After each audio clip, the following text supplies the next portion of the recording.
Coach Bricks here. I hope you're fantastic. I wanted to talk about movement. Why movement is so important. Okay, so we all got to move. We all know the benefits of moving. Um, and people who do move more often, guess what? Tend to live longer. Okay, so those people that are just out there, out there walking so many steps a day, so much, doing constant things throughout the day, but being outside and moving, live longer on average. All right. But I also think it also goes a little deeper when you have to understand that proper movement. Now, everybody's going to be out there, the strength and conditioning field, the medical field, all these good people. They're going to say, doesn't matter how you move. Okay, doesn't. I'm going to disagree. And here's the reason why.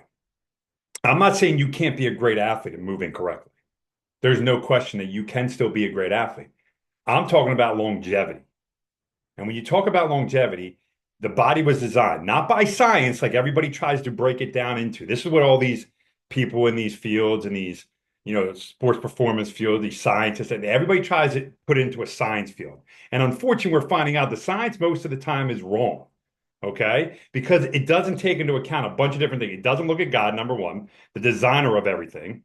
We can't even decide, okay, well, our body's made of 70% water. What kind of water is it?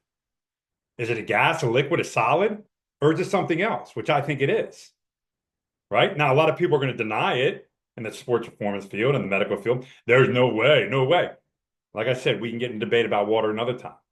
But there's so many things that science can't explain because science has no understanding of things. It doesn't.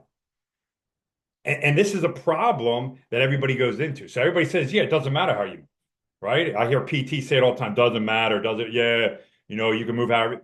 That's not true. And I talk about it when it comes to a watch, a clock. Okay. There's gears that have to spin. And they have to sit in there correctly. Okay. Those gears have to work to move. Now, they could be slightly off and they could still work. But eventually, over time, what starts to happen? You hear the grinding of the gears and they start to grind and they grind and they grind. Similar to a car. Now, many people out there don't remember, but the manual cars were a big thing back in the day. I know they're still out there, but not as prevalent. You could still drive it, right? It doesn't drive very efficiently, but it will still move. Okay. And you could be in between gears and it could be grinding on it.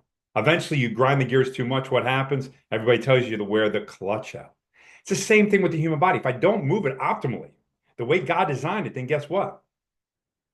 It's going to wear down. It's going to wear down earlier than ever. Like I said, you could still be a phenomenal athlete. You could set records and move incorrectly, but eventually you're going to have to pay for that. Your eventually body's going to break down. And this is the problem. We all get into it, okay? In the medical field, in the sports performance field, I say, well, that's just part of life. Injuries are part of it. You play these contact sports. This is what happens. You put so much demand on your body. Is it? And I ask you the question, and this is the reason why. Most of us are not hunters and gatherers. Very few of us have to do that anymore. We go to the store, we get even the hunters of today are not the hunters and gatherers. You get it because you like to do it, not because you have to do it to survive, right? You're not chasing down an animal, boom. You might shoot a bow, you might shoot your gun, whatever, which is awesome. I think hunting's awesome.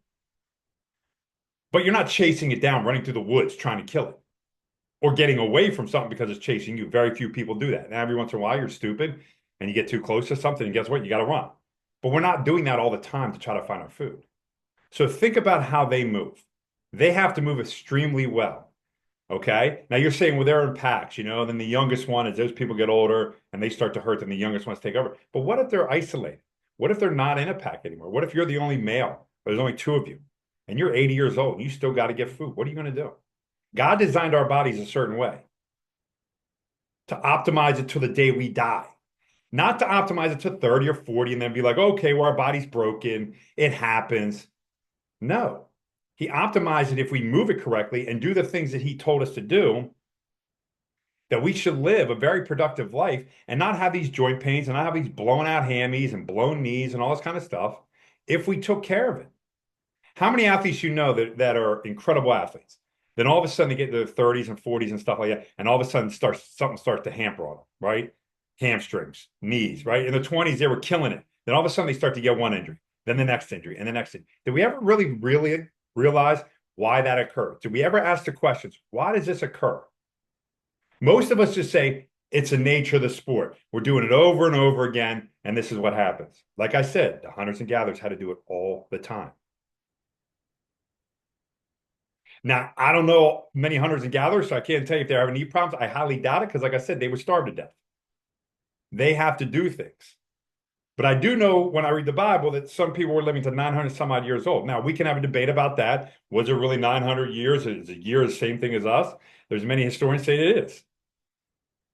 So if these people were living to 900 some odd years, why do we get to 70 and we get excited, but 30 of those years or 40 of those years, our bodies are broken? Not just with diseases, but with all these injuries. Did we ever think about that? So when people tell me there's no optimal way to run, I have to disagree. I think there is. But I also agree that some people can get by for many, many years doing stuff incorrectly. Eventually it breaks down. Just like my watch or my clock can still turn the gears and they can still go. But eventually as they continue to rub and rub and rub the wrong way, eventually it breaks. Now it could be 6 months, could be 2 years, could be 5 years, could be 10, could be 20. But eventually something has to break because your body's not moving efficiently. We need to start looking at it differently. We look at it just from a science base, and that's all anybody wants to do. You can't show me, there's many people in this field that say, you can't show me some scientific evidence. I'm not looking at it. And that's all we do anymore.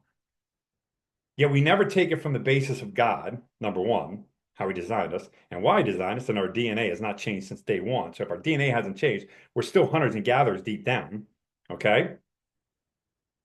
To understanding, okay, how we get here. So we got God, okay, of telling us this is how we're designed. And then why are we so broken right now? But science tells us, well, it doesn't matter how we. But then why are so many people broken? Why are so many people in pain? Why are so many people this? Why are so many people that?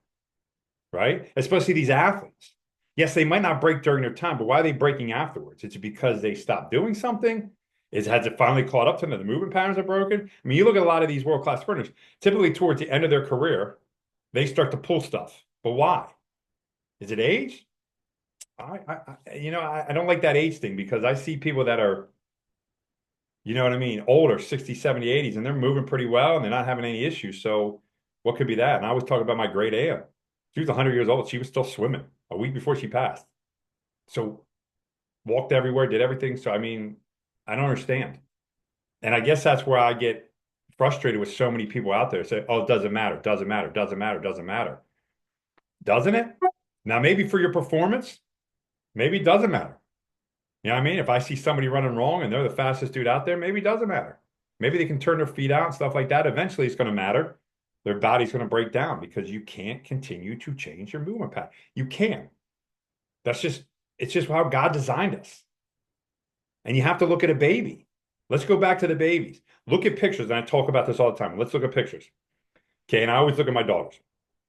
Almost every single kid in the pictures in kindergarten on my daughter's class, their feet are completely straight, completely, right? Then you see them when they're in fifth and sixth grade, and all of a sudden you start to see these kids who start to turn their feet out, do all this kind of stuff. Why? Why does that occur? Is that human nature? Is that supposed to occur like that? I find that very weird that God would actually design it that way. Like, okay, we're going to be feet straight and then eventually going to turn feet out because when the feet turn out, then all of a sudden they start to have problems later on. Interesting. I think it's something that we got to start diving into, and we got to stop relying always on science. We have to start looking at it. All right, how do the ancestors move? Okay, how do hunters and gatherers? How do they stay to a certain extent? Are they all broken? I know there's not many left. I know there's a couple tribes that still probably hunter and gather and have stayed away from this lifestyle. But I think we need to start, doing some more examining and looking at, okay, if God designed us this way and the kids are this way and they don't have the issue, then why are we becoming so broken as a society? And maybe there's not a perfect form, but I think there's an optimal form. And I think that's what we got to start looking for. What's the optimal form to maintain our joint health without having to take drugs and pills and all this other kind of stuff? What is the optimal health? I didn't say that you can't be a great athlete and set world records by moving incorrectly. Didn't say that at all. But what's the optimal way for longevity? It's some longevity stuff. I like to hear people's opinion. All right. Let me know. Have yourself a blessed day and God bless you.